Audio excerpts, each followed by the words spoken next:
وقلیل من عبادی الشکور. حدیث درباره چی؟ درباره مردهایی که خودشان را به زنها مانند میکنند و درباره زنهایی که خودشان را به مردان مانند میکنند. و این گونه انسانها را رسول الله صلی الله علیه و سلم در دوران خود لعنت کرده بودند. یعنی هر کسی را که خودشان را، هر مردی که خودش را به زن شبیه میکند و هر زنی که خود را به مرد مانند میکند. عیناً حدیث را میخوانم و بعد از آن دوام خواهیم داد انشاءالله. از ابن عباس الله از وی راضی باشد روایت است که رسول الله صلی الله علیه و سلم مردانی را که خودشان را شبیه یعنی مانند زنان کنند و زنانی را که خود را شبیه یعنی مانند مردان سازند لعنت فرمود. و در روایات آمده که رسول الله صلی الله علیه و سلم مردانی را که خود را به زنان هم مانند می سازند و زنانی را که خود را به مردان هم مانند می سازند لعنت نمود. اما ببینید که امروز در تیک تاک و من نمیدونم در به مثل همین صفحه های اجتماعی شما جوان پسران را میبینید که با یک دیدن با یک نظر کردن نمیگوید که وی مرد است.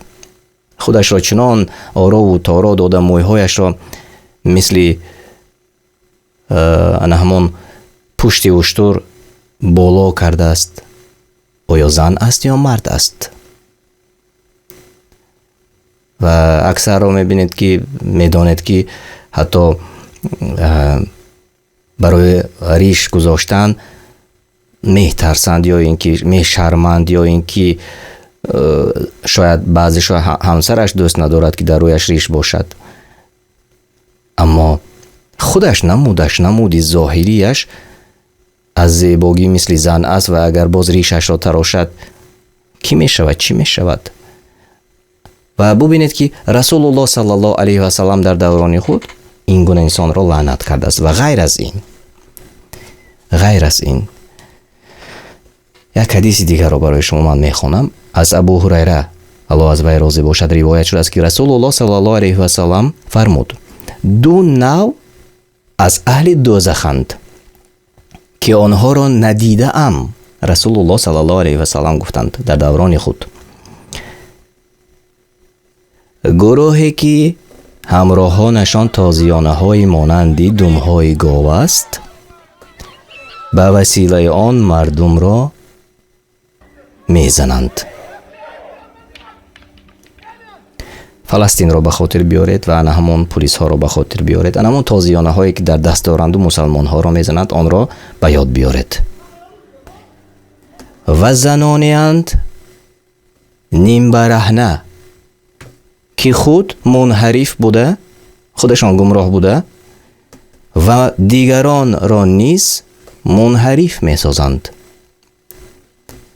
سرهایشان مانندی کوهانی شتوری بختی تمایل یافته است. یعنی مثل کوهانی مثل همون پشت اشتر شده است که نه به بهشت داخل می گردند و نه بوی آن را در می یابند، در حالی که بوی آن از مسیری اینقدر و آنقدر درک کرده می شود، فهمیده می شود.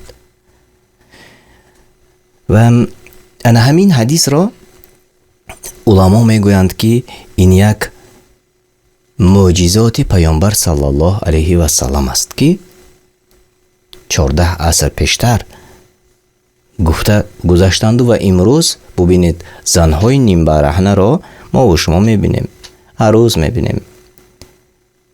نیم اوریان، یعنی که یا اینکه باز آنهایی که علمایی که حدیث را شرح دادند گفتند که لباس نازکی پوشیدند که درونشان میتابد و امروز ما میبینیم. البته در دوران رسول الله صلی الله علیه و سلم این گونه زنها نبود. не, занҳо либосҳои хеле хуб зебои ки ҳама ҷояшонро мепӯшид ин гуна доштанд ва мардҳо низ ва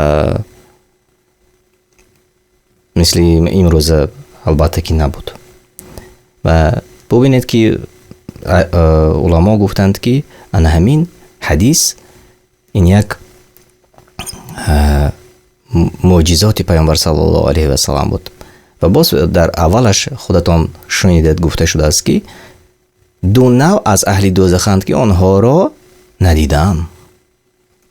андеша кунед тамошобинони азиз ва фарзандони мо алал хусус, чун дӯстдори баъзе ана ҳамин гуна дар тиктоку дар ҳар ҷоҳо намуди зоҳирии як мардҳое ки воқеан ба мард монанд нестанд онҳоро тамошо мекунанду дӯст медоранд. парҳез кунед аз ин, чун расулуллоҳ саллаллоҳу алайҳи васалам онҳоро лаънат карданд. аз ин хотир ин як ёдрасӣ буд барои мову шумо. قليل من عبادي الشكور